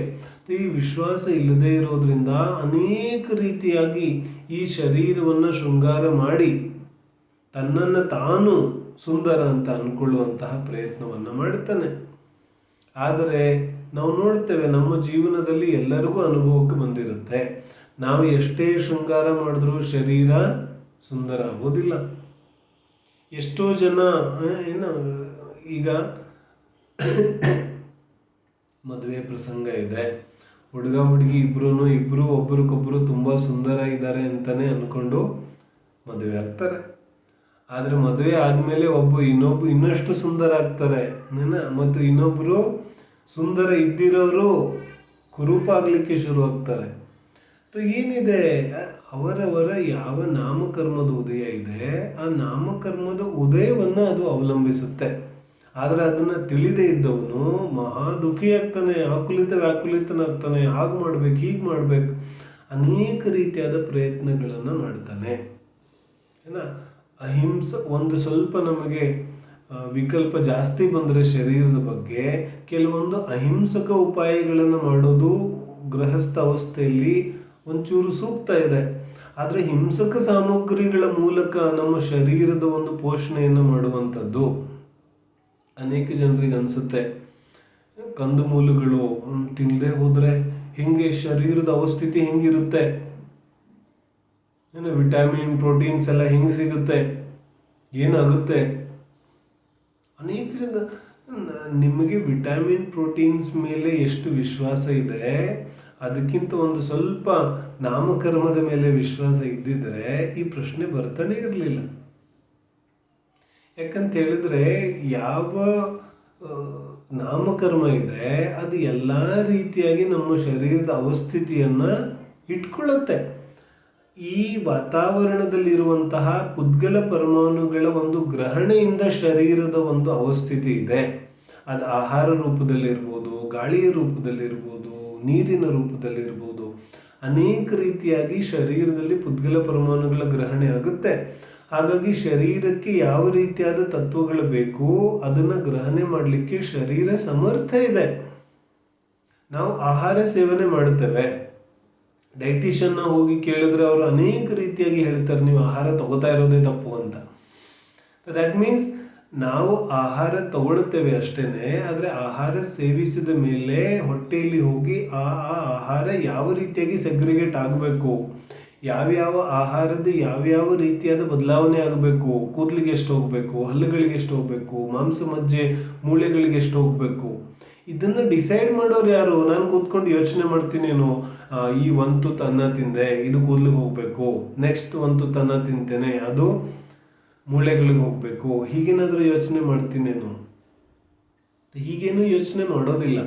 ಅದರ ಅರ್ಥ ಯಾವ ಶರೀರದ ನಾಮಕರ್ಮದ ಉದಯ ಇದೆ ಅದು ಸಹಜವಾಗಿಯೇ ನಿರಂತರವಾಗಿ ಉದಯ ಇರೋದ್ರಿಂದ ಆ ಉದಯ ಯಾವ ರೀತಿಯಾಗಿದೆ ಆ ರೀತಿಯಾಗಿ ಶರೀರದ ಪರಿಣಾಮನೆ ಆಗುತ್ತೆ. ಆದ್ದರಿಂದ ಬಹಳಷ್ಟು ವಿಕಲ್ಪ ಮಾಡುವಂತಹ ಅವಶ್ಯಕತೆ ಖಂಡಿತವಾಗಿಯೂ ಇಲ್ಲ. ನಮ್ಮ ಯಾವ ಶಾರೀರಿಕ ಸ್ಥಿತಿ ಇದೆ ಅದಕ್ಕೆ ವಿಕಲ್ಪ ಮಾಡೋ ಅವಶ್ಯಕತೆ ಖಂಡಿತವಾಗ್ಲೂ ಇಲ್ಲ. ನಮ್ಮ ನಾಮಕರ್ಮದ ಉದಯ ಇದೆ. ಆಕ್ಸಿಡೆಂಟ್ ಆಯಿತು, ಕೈ ಫ್ರ್ಯಾಕ್ಚರ್ ಆಯಿತು, ಕಾಲು ಫ್ರ್ಯಾಕ್ಚರ್ ಆಯಿತು, ಮತ್ತೊಂದಾಯಿತು, ಮಗದೊಂದಾಯಿತು, ಈ ಎಲ್ಲ ಸ್ಥಿತಿಯಲ್ಲಿ ನಾವು ಯೋಚನೆ ಮಾಡಬೇಕಾಗಿರೋದು ನಮ್ಮ ನಾಮಕರ್ಮದ ಉದಯದ. ಯಾಕಂದ್ರೆ ನಾಮಕರ್ಮದ ಉದಯದಿಂದ ಇದೆಲ್ಲ ಆಗ್ತಾ ಇದೆ. ಕಣ್ಣು ಕಾಣಿಸೋದು ನಿಂತೋಯ್ತು, ಕಿವಿ ಕೇಳಿಸೋದು ನಿಂತೋಯ್ತು, ಏನಿದೆ ಇದೆಲ್ಲ ನಾಮಕರ್ಮದ ಉದಯದಿಂದ. ಈ ಯಾವ ನಾಮಕರ್ಮ ಮತ್ತು ಆಯುಕರ್ಮ ಇದೆ ಇದೆರಡಕ್ಕೂ ಇವೆರಡು ಜೋಡಿ ಇದೆ. ಯಾಕಂದ್ರೆ ಆಯು ಕರ್ಮದ ಉದಯದಿಂದ ಆಯಸ್ಸು ಸಿಗುತ್ತೆ, ನಾಮಕರ್ಮದ ಉದಯದಿಂದ ಶರೀರ ಸಿಗುತ್ತೆ. ಗತಿ, ಜಾತಿ, ಶರೀರ, ಅಂಗೋಪಾಂಗ ಇವೆಲ್ಲ ಇಂದ್ರಿಯಗಳು, ಸಂಹನನ, ಸಂಸ್ಥಾನ. ಕಂಠ ಯಾವ ರೀತಿಯಾಗಿರ್ಬೇಕು, ಮಧುರ ಇರಬೇಕು ಅಥವಾ ಕರ್ಕಶ ಇರಬೇಕು, ಸುಸ್ವರ, ದುಸ್ವರ, ಸುಭಗ, ದುರ್ಭಗ. ಅನೇಕ ಜನರು ನೋಡ್ಲಿಕ್ಕೆ ತುಂಬಾ ಸುಂದರವಾಗಿರ್ತಾರೆ, ಆದ್ರೆ ಅವರನ್ನು ಯಾರು ಇಷ್ಟನೇ ಪಡೋದಿಲ್ಲ. ಅವನಿಗನ್ನಿಸ್ತಿರ್ತೆ ನಾನು ತುಂಬಾ ಸುಂದರವಾಗಿದ್ದೇನೆ, ಬಟ್ ಪ್ರಾಬ್ಲಮ್ ಏನಿದೆ ಅವನನ್ನು ಯಾರು ಇಷ್ಟನೇ ಪಡೋದಿಲ್ಲ. ಮತ್ತು ಒಬ್ಬ ನೋಡ್ಲಿಕ್ಕೆ ಅಷ್ಟೊಂದು ಏನು ಸುಂದರ ಇಲ್ಲ, ಆದ್ರೆ ಕಂಠ ತುಂಬಾ ಮಧುರ ಇದೆ, ಅವನನ್ನು ಎಲ್ಲರೂ ಇಷ್ಟಪಡ್ತಾರೆ. ಏನಾಯ್ತು? ಸುಭಗ ನಾಮಕರ್ಮದ ಉದಯ ಒಬ್ಬನಿಗಿದೆ, ಇನ್ನೊಬ್ಬ ದುರ್ಭಗ ನಾಮಕರ್ಮದ ಉದಯ ಇದೆ. ದುರ್ಭಗ ನಾಮಕರ್ಮದ ಉದಯ ಇದ್ದವನನ್ನ ಯಾರೂ ಕೂಡ ಇಷ್ಟಪಡೋದಿಲ್ಲ. ಇದೆಲ್ಲ ನಾಮಕರ್ಮದ ಉದಯದಿಂದ ನಡೀತಾ ಇದೆ. ಆದ್ರೆ ನಾನು ಕಂಠ ಮಧುರ ಮಾಡ್ಲಿಕ್ಕೇನು ಏನೇನೇನೋ ತಿಂತೇವೆ ಕಂಠ ಮಧುರ ಆಗಬೇಕು ಅಂತ, ಆದ್ರೆ ಹಾಗಾಗತ್ತೇನು? ಹಾಗಾಗೋದಿಲ್ಲ. ಜ್ಯೇಷ್ಠ ಮಧು, ಆ ಮಧು, ಈ ಮಧು ಏನೇನೋ ಬರುತ್ತಲ್ಲ. ನೀನು ಏನೇ ತಿಂದ್ರೂ ನಿನ್ನ ಸುಸ್ವರ ನಾಮಕರ್ಮದ ಉದಯ ಇದ್ರೆ ನಿನ್ನ ಯಾವ ಸ್ವರ ಇದೆ ಅದು ಸುಸ್ವರ ಆಗುತ್ತೆ. ದುಸ್ವರ ನಾಮಕರ್ಮದ ಉದಯ ಇದ್ರೆ ನೀನು ಎಷ್ಟೇ ರೀತಿಯಾದ ಉಪಚಾರ ಮಾಡಿದ್ರು ಕೂಡ ನಿನ್ನ ಕಂಠ ಮಧುರ ಆಗೋದಿಲ್ಲ. ನಿನ್ನ ಜನ ಇಷ್ಟಪಡಬೇಕು ಅಂದ್ರೆ ನಿನಗೆ ಸುಭಗ ನಾಮಕರ್ಮದ ಉದಯ ಬರಬೇಕು. ದುರ್ಭಗ ನಾಮಕರ್ಮದ ಉದಯ ಬಂದ್ರೆ ನೀನು ಎಷ್ಟೇ ರೀತಿಯಾದ ಒಳ್ಳೆ ಕೆಲಸಗಳನ್ನ ಮಾಡಿದ್ರು ಕೂಡ ಅವ್ರ ಕೆಲಸ ಏನು ಚೆನ್ನಾಗಿಲ್ಲ, ಅಷ್ಟೆಲ್ಲ ಒಳ್ಳೆ ಕೆಲಸ ಮಾಡಿದ್ರು ಕೂಡ ಅವನ ದುರ್ಭಗ ನಾಮಕರ್ಮದ ಉದಯ ಇರೋದ್ರಿಂದ ಅವನಿಗೆ ಯಾವುದೇ ರೀತಿಯಾದ ಪ್ರಶಂಸೆ ಸಿಗೋದಿಲ್ಲ. ಯಶಕೀರ್ತಿ ನಾಮಕರ್ಮದ ಉದಯ, ಅಪಯಶ ನಾಮಕೀರ್ತಿ ಉದಯ. ಯಶಸ್ಕೀರ್ತಿ ನಾಮಕರ್ಮದ ಉದಯ ಇದ್ರೆ ಅವನೇನು ಮಾಡಿದ್ರು ಎಲ್ಲ ಯಶ ಸಿಗುತ್ತೆ. ಮತ್ತು ಅಪಯಶ ನಾಮಕರ್ಮದ ಉದಯ ಇದ್ರೆ ನೀನು ಎಷ್ಟೇ ಪ್ರಯತ್ನ ಪಡಿದ್ರು ಯಶಸ್ಸು ಸಿಗೋದೇ ಇಲ್ಲ. ಆದ್ರೆ ನಾವು ಬಹಳ ಅಕುಲಿತರಾಗ್ತಾ ಇರ್ತೇವೆ. ಅಯ್ಯೋ ನಾನು ಇಷ್ಟೆಲ್ಲ ಕೆಲಸ ಮಾಡಿದ್ರೆ ಆದ್ರೂ ನನಗೆ ರೆಕಗ್ನೇಷನ್ ಸಿಗೋದಿಲ್ಲ, ಮನೆಯಲ್ಲಿ ನಾವು ಇಷ್ಟೆಲ್ಲ ಕೆಲಸ ಮಾಡ್ತೇವೆ, ಇಷ್ಟೆಲ್ಲ ದುಡಿತೇನೆ ನಾನು, ಆದರೂ ನನ್ನನ್ನು ಯಾರೂ ಕೂಡ ಒಂದು ಪ್ರಶಂಸೆಯ ಮಾತು ಹೇಳೋದಿಲ್ಲ ಅವರು. ಅರೆ, ಅವರ ತಪ್ಪಿಲ್ಲ. ನಿನ್ನ ಅಪಯಶ ನಾಮಕರ್ಮದ ಉದಯ ಇದೆ, ನಿನ್ನ ದುರ್ಭಗ ನಾಮಕರ್ಮದ ಉದಯ ಇದೆ. ಯಾವಾಗ ನಿನ್ನ ಸುಭಗ ನಾಮಕರ್ಮ ಅಥವಾ ಯಶಸ್ಕೀರ್ತಿ ನಾಮಕರ್ಮದ ಉದಯ ಬರುತ್ತೆ, ಆಗ ಅವರು ಸಹಜವಾಗಿಯೇ ನೀನೇನೂ ಮಾಡದೆ ಹೋದ್ರೂ ಪ್ರಶಂಸೆ ಮಾಡ್ಲಿಕ್ಕೆ ಶುರು ಮಾಡ್ತಾರೆ. ನಮ್ಮ ಉದಯವನ್ನು ಅವಲಂಬಿಸುತ್ತೆ. ಇನ್ನೇನು SSLC ಎಕ್ಸಾಮ್ಗಳು ಬರಬೇಕು, PUC ಎಕ್ಸಾಮ್ಗಳು ಬರೋದಿದೆ. ಯಾರ್ದು ಸುಭಗ ನಾಮಕರ್ಮದ ಉದಯ ಇದೆ, ಅವನು ತಿಳ್ಕೊಳ್ಳೋ, ಒಂದು ವೇಳೆ ಅವನು ಎಕ್ಸಾಮಲ್ಲಿ ಫೇಲ್ ಆದ್ರೆ ಎಲ್ಲರೂ ಬೈಬೇಕು. ಆದರೆ ಅವನದು ಒಂದು ವೇಳೆ ಸುಭಗ ನಾಮಕರ್ಮ ಅಥವಾ ಯಶಸ್ಕೀರ್ತಿ ನಾಮಕರ್ಮದ ಉದಯ ಇದ್ರೆ ಎಲ್ಲರೂ ಪ್ರಶಂಸೆ ಮಾಡ್ತಾರೆ. ಫೇಲ್ ಆಗಿದ್ದಾನೆ ಅಂದ್ರೂ ಪ್ರಶಂಸೆ ಮಾಡ್ತಾರೆ. ಅರೆ, ತುಂಬಾ ಬುದ್ಧಿವಂತ ಇದ್ದವನು, ತುಂಬಾ ಚೆನ್ನಾಗಿ ಓದ್ತಿದ್ದ, ತುಂಬಾ ಬುದ್ಧಿವಂತ. ಏನು ಮಾಡೋದು, ಇವಾಗ ಏನು ಪೇಪರ್ಗಳು ಚೆಕ್ ಮಾಡಲ್ಲ ನೆಟ್ಟಿಗೆ, ಇವಾಗೇನು ಟೀಚರ್ಸು ಸರಿ ಇಲ್ಲ, ನೆಟ್ಟಿಗೆ ಪೇಪರ್ ಚೆಕ್ ಮಾಡೋದಿಲ್ಲ, ಕೊರೋನಾ ಬೇರೆ ಬಂದಿದೆ, ಹಾಗಾಗಿದೆ ಹೀಗಾಗಿದೆ. ಅವನದೇನೂ ತಪ್ಪಿಲ್ಲ, ಫೇಲ್ ಆಗಿದ್ದಾನೆ ಆದರೂ ಪ್ರಶಂಸೆ ಮಾಡ್ತಿದ್ದಾರೆ. ಮತ್ತು ಇನ್ನೊಬ್ಬಂದು ಅಪೇಕ್ಷ ನಾಮಕರ್ಮದ ಉದಯ ಇದ್ದರೆ ಅವನು ಡಿಸ್ಟಿಂಕ್ಷನಲ್ಲಿ ಪಾಸ್ ಆಗಿದ್ದಾನೆ, ಆದರೂ ಯಾರೂ ಪ್ರಶಂಸೆ ಮಾಡ್ತಾ ಇಲ್ಲ. ಏನು ಡಿಸ್ಟಿಂಕ್ಷನಲ್ಲಿ ಇವಾಗ ಎಲ್ಲರೂ ಬರ್ತಾರೆ, ಡಿಸ್ಟಿಂಕ್ಷನ್ ಏನು ದೊಡ್ಡ ವಿಚಾರ ಇದೆ, ಇವಾಗೇನು ಅಂಥ ದೊಡ್ಡ ವಿಚಾರ ಏನಿಲ್ಲ, ಎಲ್ಲರೂ ಮಾಡ್ತಾರೆ. ಅವನು ಡಿಸ್ಟಿಂಕ್ಷನ್ ಪಾಸ್ ಆದ್ರೂ ಅವನಿಗೆ ಯಾರೂ ಪ್ರಶಂಸೆ ಮಾಡ್ತಿಲ್ಲ, ಇವನಿಗೆ ಫೇಲ್ ಆದ್ರೂ ಇವನು ಪ್ರಶಂಸೆ ಮಾಡ್ತಿದ್ದಾರೆ. ನಮಗೆ ಪಾರ್ಶಾಲಿಟಿ ಅನಿಸುತ್ತೆ. ಪಾರ್ಶಾಲಿಟಿ ನೇಚರಲ್ಲಿ ಯಾವುದೂ ಇಲ್ಲ. ಅವರವರ ಉದಯ, ಯಾವ ರೀತಿಯಾದ ಕರ್ಮದ ಉದಯ ಇದೆ ಆ ರೀತಿಯಾದ ಫಲ ಸಿಗ್ತಾ ಇದೆ. ಹಾಗಾಗಿ ನಾವು ನಾಮಕರ್ಮದ ಉದಯವನ್ನು ನೋಡಬೇಕಿದೆ. ಆ ನಾಮಕರ್ಮದ ಉದಯವನ್ನು ನೋಡಿದ್ರೆ ನಮಗೆ ಗೊತ್ತಾಗುತ್ತೆ, ನನ್ನ ಉದಯ ಯಾವ ರೀತಿಯಾಗಿದೆ, ಆ ರೀತಿಯಾದ ನೋಕರ್ಮ ಅಥವಾ ಆ ರೀತಿಯಾದ ಶರೀರ ಇತ್ಯಾದಿಗಳ ಪ್ರಾಪ್ತಿ ನನಗಾಗ್ತಾ ಇದೆ. ಅದರಲ್ಲಿ ನಾನು ಯಾವುದೇ ರೀತಿಯಾದಂತಹ ಆಕುಲತೆ, ದುಃಖವನ್ನು ಪಡುವಂತಹ ಅವಶ್ಯಕತೆ ಖಂಡಿತವಾಗಲೂ ಇಲ್ಲ. ನಾನು ದಪ್ಪ ಯಾಕಿದ್ದೇನೆ, ಸಣ್ಣ ಯಾಕಿದ್ದೇನೆ, ಕುಳ್ಳೆ ಯಾಕಿದ್ದೇನೆ, ಉದ್ದ ಯಾಕಿದ್ದೇನೆ, ಯಾವ ರೀತಿಯಾದ ಬಂಧ ಆಗಿದೆ ನಾಮಕರ್ಮದ್ದು, ಆ ರೀತಿಯಾದ ಉದಯ ಬರ್ತಾ ಇದೆ. ಮತ್ತು ನಾಮಕರ್ಮದಲ್ಲಿ ತುಂಬ ಒಂದು ವಿಶಿಷ್ಟವಾದಂತಹ ನಾಮಕರ್ಮ, ಅದು ತೀರ್ಥಂಕರ ನಾಮ ಪ್ರಕೃತಿಯ ಉದಯ ಇದೆ. ತೀರ್ಥಂಕರ ನಾಮ ಪ್ರಕೃತಿ ವಾಸ್ತವಿಕವಾಗಿ ನಾಮಕರ್ಮದ ಅತ್ಯಂತ ವಿಶೇಷವಾದಂತಹ ಒಂದು ನಾಮಕರ್ಮದ ಭೇದ ಇದೆ. ಅನೇಕ ಜನ ತೀರ್ಥಂಕರ ಪ್ರಕೃತಿಯ ಬಂಧವನ್ನ ಒಂದು ವಿಭಿನ್ನವಾದ, ಅಂದರೆ ಒಂದು ಸೆಪರೇಟ್ ಕರ್ಮದ ರೂಪವಾಗಿ ಅದನ್ನು ನೋಡ್ತಾರೆ, ತೊಂದರೆ ಇಲ್ಲ. ಆದರೆ ತೀರ್ಥಂಕರ ಕರ್ಮ ಪ್ರಕೃತಿಯ ಯಾವ ಉದಯ ಇದೆ ಅದನ್ನು ನಾವು ನಾಮಕರ್ಮದಲ್ಲಿ ಇಟ್ಟು ನೋಡಿದಾಗ ನಮಗೆ ವಿಶೇಷವಾಗಿ ಆ ತೀರ್ಥಂಕರ ಪ್ರಕೃತಿಯ ಸ್ವರೂಪ ಅರ್ಥ ಆಗುತ್ತೆ. ಇಲ್ಲಾಂದರೆ ನಮಗೆ ಅದೊಂದು ವಿಶೇಷವಾದಂತಹ ಸೆಪರೇಟ್ ಆಗಿ ಯಾವ ಕರ್ಮದ ಉದಯ ಇದೆ ಆ ರೀತಿಯಾಗಿ ಅನಿಸುತ್ತೆ. ಅದನ್ನು ಕರ್ಮ ಅಂತಲೇ ತಿಳಿಯೋದಿಲ್ಲ ಅನೇಕ ಜನ. ತೀರ್ಥಂಕರ ಯಾವ ಪ್ರಕೃತಿ ಇದೆ ಆ ತೀರ್ಥಂಕರತ್ವ ಒಂದು ಕರ್ಮದ ಉದಯ ಇದೆ ಅಂತಲೇ ಯಾರೂ ತಿಳಿಯೋದಿಲ್ಲ ಅನೇಕ ಜನ. ಯಾಕಂದರೆ ಇದು ನಾಮಕರ್ಮದ ಭೇದ ಇದೆ ಅನ್ನೋದನ್ನು ಮೊದಲು ನಾವು ತಿಳಿಬೇಕು. ನಾಮಕರ್ಮದ ಉದಯ ಇದೆ, ನಾಮಕರ್ಮ ತೀರ್ಥಂಕರ ನಾಮ ಪ್ರಕೃತಿಯ ಉದಯದಿಂದ ಪರಮೋದಾರಿಕ ಶರೀರ ಸಿಗುತ್ತೆ. ಶರೀರದಲ್ಲಿ ಏನು ನಮ್ಮ ರಕ್ತ ಯಾವ ರೀತಿಯಾಗಿದೆ ಆ ರೀತಿಯಾದ ರಕ್ತ ಇಲ್ಲ, ಬಿಳಿ ರಕ್ತ ಇದೆ, ಪರಮೋದಾರಿಕ ಶರೀರ ಇದೆ, ಸುಗಂಧಿತ ಶರೀರ ಇದೆ, ಆ ರೀತಿಯಾದ ಯಾವ ಶರೀರ ಪ್ರಾಪ್ತಿ ಇದೆ ಅದು ನಾಮಕರ್ಮ ತೀರ್ಥಂಕರ ನಾಮ ಪ್ರಕೃತಿಯ ಉದಯದಿಂದ ಇದೆ. ಮತ್ತು ಶರೀರ ಹಗುರ ಇದೆ, ಹಾಗಾಗಿ ಸಿಂಹಾಸನದಿಂದ ಕೂಡ ಎತ್ತರವಾಗಿ ಎಲ್ಲೂ ಸ್ಪರ್ಶ ಕೂಡ ಮಾಡದೇ ಇರುವಂತಹ ಶರೀರ ಪ್ರಾಪ್ತಿಯಾಗಿದೆ. ಇದೆಲ್ಲ ನಾಮಕರ್ಮ ತೀರ್ಥಂಕರ ನಾಮ ಪ್ರಕೃತಿಯ ಉದಯದಿಂದ. ಬಂಧ ಯಾವುದಕ್ಕಾಗುತ್ತೆ ಪುನಃ ಅದನ್ನು ದರ್ಶನ ವಿಶುದ್ಧಿ, ವಿನಯ ಸಂಪನ್ನತಾ, ಶೀಲೋತ್ತೇಶನ ವಿಚಾರ, ಭೀಕ್ಷ್ಣ ಜ್ಞಾನೋಪಯೋಗ, ಯಾವ 16 ಭಾವನೆಗಳಿದೆ ಅವುಗಳ ನಿಮಿತ್ತದಿಂದ ಈ ತೀರ್ಥಂಕರ ನಾಮ ಪ್ರಕೃತಿಯ ಬಂಧ ಆಗುತ್ತೆ. ಇಲ್ಲಿ ಒಂದು ವಿಶೇಷವಾದ ವಿಚಾರ ಏನಿದೆ ಅಂತ ಹೇಳಿದ್ರೆ, ಬಹಳ ಮುಖ್ಯವಾದ ವಿಚಾರ. ಈ ಕರ್ಮಗಳ ಪ್ರವೃತ್ತಿ, ಕರ್ಮಗಳ ಬಂಧ ಯಾವ ರೀತಿಯಾಗಿ ಆಗುತ್ತೆ ಅನ್ನೋದನ್ನು ನಾವು ನೋಡೋದಾದರೆ, ಯಾರು ಯಾವುದನ್ನ ಹೆಚ್ಚೆಚ್ಚು ಅಭಿಲಾಷೆ ಮಾಡ್ತಾನೆ ಅದಕ್ಕೆ ವಿರುದ್ಧವಾದ ಕರ್ಮ ಬಂಧ ಆಗುತ್ತೆ. ನನಗೆ ತುಂಬ ಯಶ ಸಿಗಬೇಕು, ತುಂಬ ಪ್ರಸಿದ್ಧಿ ಸಿಗಬೇಕು, ನಾನು ತುಂಬ ಪಾಪ್ಯುಲರ್ ಆಗಬೇಕು ಅಂತ ಪದೇ ಪದೇ ಯಾವ ಜೀವ ಅಭಿಲಾಷೆ ಪಡ್ತಾ ಇದ್ದಾನೆ, ಈ ರೀತಿಯಾದ ಭಾವನೆಗಳಿಂದ ಅವನಿಗೆ ಅಪಯಶ ನಾಮಕರ್ಮದ ಬಂಧ ಆಗುತ್ತೆ. ಅರ್ಥ ಆಗ್ತಿದೆ? ಪ್ರಪಂಚದ ಥೇರಿ ಇದಕ್ಕೆ ವಿರುದ್ಧ ಇದೆ.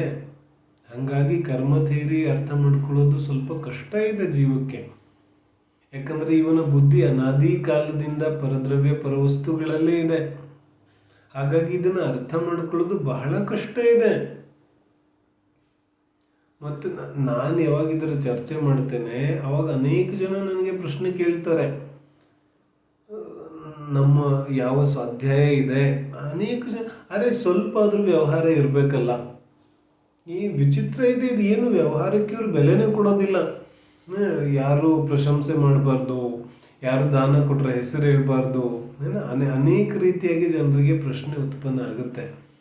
ಯಾಕಂದರೆ ಈ ಜೀವಿಯ ಗಮನ ಎಲ್ಲ ವ್ಯವಹಾರದಲ್ಲಿ ಎಷ್ಟು ಮಗನಾಗಿದೆ ಅಂತ ಹೇಳಿದ್ರೆ ಅವನಿಗೆ ಧರ್ಮದಲ್ಲೂ ಕೂಡ ವ್ಯವಹಾರ ಬೇಕಾಗುತ್ತೆ.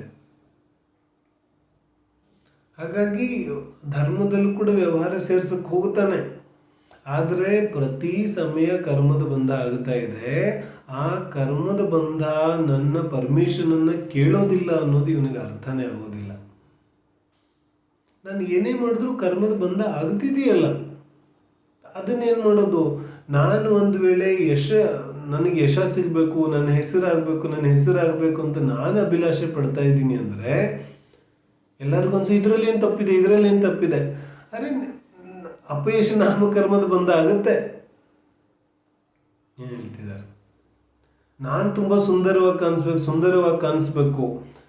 ಅರೆ ಇದರಿಂದ ದುರ್ಭಗ ನಾಮಕರ್ಮದ ಉದಯ ಆಗುತ್ತೆ, ನಾಮಕರ್ಮದ ಬಂಧ ಆಗುತ್ತೆ.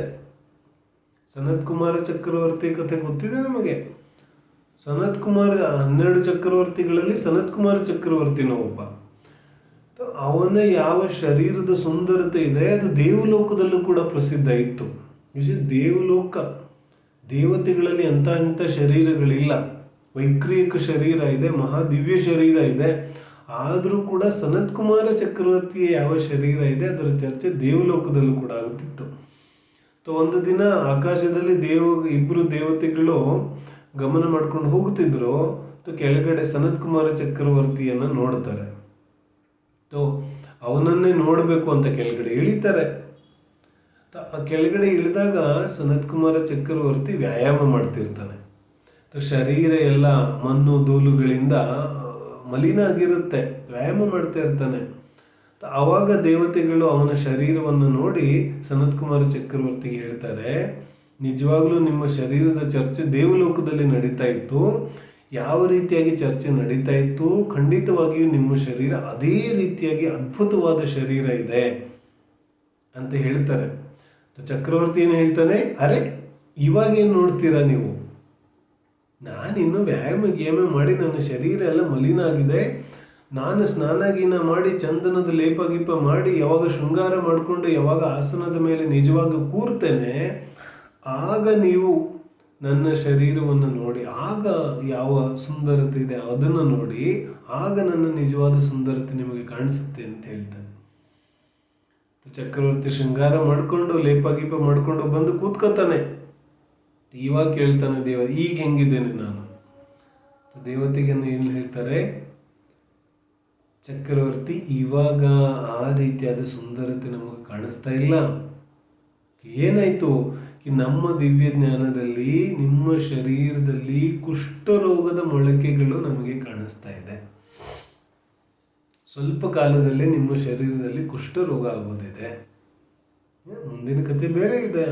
ಸನತ್ ಕುಮಾರ್ ಚಕ್ರವರ್ತಿ ದೀಕ್ಷೆಯನ್ನು ತಗೋತಾರೆ. ಅನೇಕ ದಿನ ಮುನಿ ಅವಸ್ಥೆಯಲ್ಲಿ ಕೂಡ ಶರೀರದಲ್ಲಿ ಕುಷ್ಠರೋಗ ಇರುತ್ತೆ.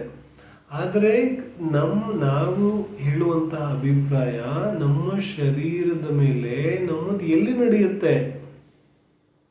ಯಾವುದೇ ರೀತಿಯಾದ ಸ್ಥಿತಿ ನಮ್ಮ ಶರೀರದಲ್ಲಿ ನಡೆಯೋದಿಲ್ಲ. ಯಾರಿಗನ್ಸುತ್ತೆ ಕ್ಯಾನ್ಸರ್ ಆಗಬೇಕು ಅಂತ? ಯಾರಿಗನ್ಸುತ್ತೆ ಅನಿಷ್ಟ ರೋಗಗಳು ನನಗೆ ಬರಬೇಕು ಅಂತ?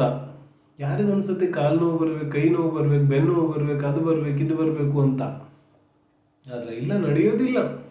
ಹಾಗಾಗಿ ಅತ್ಯಂತ ಸರಳವಾದಂತಹ ಜೀವನವನ್ನು ನಾವು ಮಾಡಿದ್ರೆ ಖಂಡಿತವಾಗಿಯೂ ಈ ಆಯು ಕರ್ಮ ಯಾವಾಗ ಬಂದಾಗುತ್ತೆ ಗೊತ್ತಿಲ್ಲ. ಆದರೆ ಈ ಆಯು ಕರ್ಮ ಬಂದ ಆದಮೇಲೆ ಶರೀರದ ಪ್ರಾಪ್ತಿ ಕೂಡ ನಮಗೆ ಒಳ್ಳೆಯ ಶರೀರದ ಪ್ರಾಪ್ತಿ ಆಗಬೇಕಾದ್ರೂ ಈ ನಾಮಕರ್ಮದ ಬಂಧ ನಮಗೆ ಸೂಕ್ತವಾಗಿ ಆದರೆ ಸೂಕ್ತವಾದ ಶರೀರದ ಪ್ರಾಪ್ತಿ ನಮಗೆ ಆಗತ್ತೆ. ಹಾಗಾಗಿ ಅದರ ಒಂದು ಸರಳತೆ, ಒಂದು ಮಡಿಕೆ ಇತ್ತು, ಮಡಿಕೆ ಮೇಲೆ ಒಂದು ಪ್ಲೇಟ್ ಇತ್ತು. ಮಡಿಕೆಗೆ ಪ್ಲೇಟ್ ಕೇಳುತ್ತೆ, ಮಡಿಕೆ ಅಣ್ಣ, ನಿನ್ನ ಹತ್ರ ಯಾರ್ಯಾರು ಬರ್ತಾರೆ ಎಲ್ಲರಿಗೂ ನೀರು ಕುಡಿಸ್ತೀಯ, ಆದರೆ ನನಗೆ ಮಾತ್ರ ಹಾಗೆ ಇರ್ತೀಯ, ನನಗೆ ಯಾವತ್ತೂ ನೀನು ನೀರು ಕೊಡಲೇ ಇಲ್ಲ ಅಂತ ಹೇಳುತ್ತೆ. ಅದಕ್ಕೆ ಮಡಿಕೆ ಏನು ಹೇಳುತ್ತೆ? ನನ್ನ ಹತ್ರ ಯಾರ್ಯಾರು ಬರ್ತಾರೆ ಎಲ್ಲರೂ ವಿನಮ್ರತೆಯಿಂದ ಬಗ್ಗಿ ತಗ್ಗಿ ನನ್ನ ಹತ್ರ ಬರ್ತಾರೆ, ಅವ್ರು ಎಲ್ಲರಿಗೂ ನೀರು ಕುಡಿಸ್ತೇನೆ. ಮತ್ತು ನೀನು ಯಾವಾಗಲೂ ನನ್ನ ತಲೆ ಮೇಲೆ ಕೂತಿರ್ತೀಯ, ಅದಕ್ಕೆ ನಿನಗೆ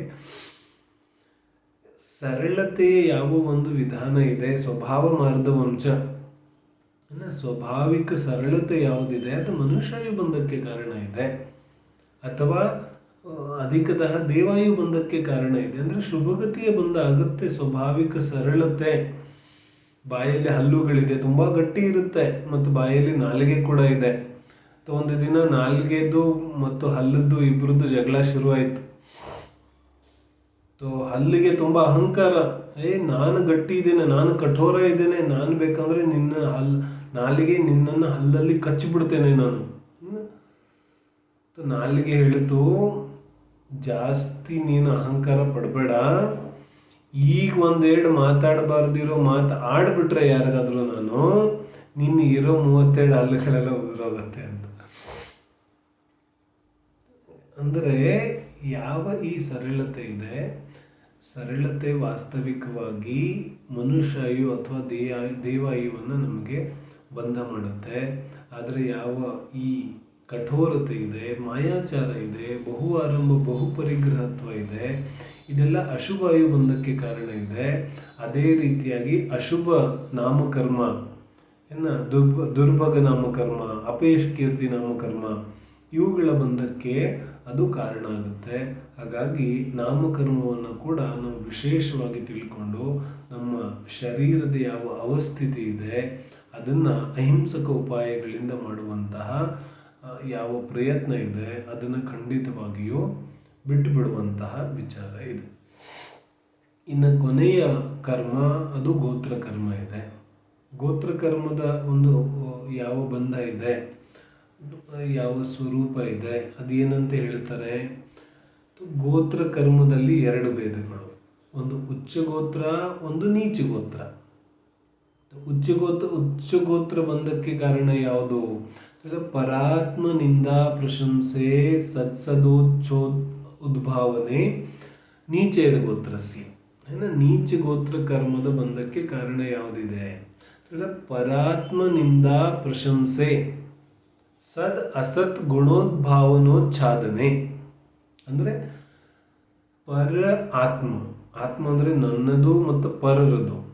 ಪರಾತ್ಮನಿಂದ, ಪರನಿಂದ ಆತ್ಮ ಪ್ರಶಂಸ, ಹೀಗೆ ಬೇರೆಯವರ ನಿಂದನೆ ಮಾಡೋದು ಮತ್ತು ತನ್ನ ಪ್ರಶಂಸೆ ಮಾಡೋದು. ಇದರಿಂದ ಏನಾಗುತ್ತೆ? ಇದರಿಂದ ನೀಚ ಗೋತ್ರದ ಬಂಧ ಆಗುತ್ತೆ. ಅದರ ಜೊತೆಗೆ ಸದ್ ಅಸತ್ ಗುಣೋಚ್ಛಾದನೋದ್ಭಾವನೆ, ಅಂದರೆ ಸತ್ ಅಂದರೆ ಇರುವಂತಹ ಗುಣಗಳನ್ನು, ಬೇರೆಯವರಿಗೆ ಇರುವಂತಹ ಗುಣಗಳನ್ನು ಮುಚ್ಚಿಡೋದು ಮತ್ತು ತನ್ನಲ್ಲಿ ಇರದೇ ಇರೋ ಗುಣಗಳನ್ನು ಹೇಳೋದು. ಅರ್ಥ ಆಗ್ತಿದೆ? ಪರಾತ್ಮನಿಂದ ಪ್ರಶಂಸೆ ಮತ್ತು ಸದ್ ಅಸತ್ ಗುಣೋಚ್ಛಾದನೋದ್ಭಾವನೆ, ಇರುವಂತಹ ಗುಣಗಳನ್ನು ಹೇಳದೇ ಇರೋದು ಬೇರೆಯವರದ್ದು, ಮತ್ತು ತನ್ನಲ್ಲಿ ಇಲ್ಲದೇ ಇರುವಂತಹ ಗುಣಗಳನ್ನು ಕೂಡ ಹೇಳೋದು. ಇಂತಹ ಎಷ್ಟು ವ್ಯಕ್ತಿಗಳು ನಮಗೆ ಸಿಗ್ತಾರೆ. ಇದೆಲ್ಲ ಈ ರೀತಿಯಾದ ಯಾವ ಪ್ರವೃತ್ತಿ ಇದೆ, ಇದು ಏನಕ್ಕೆ ಕಾರಣ ಇದೆ?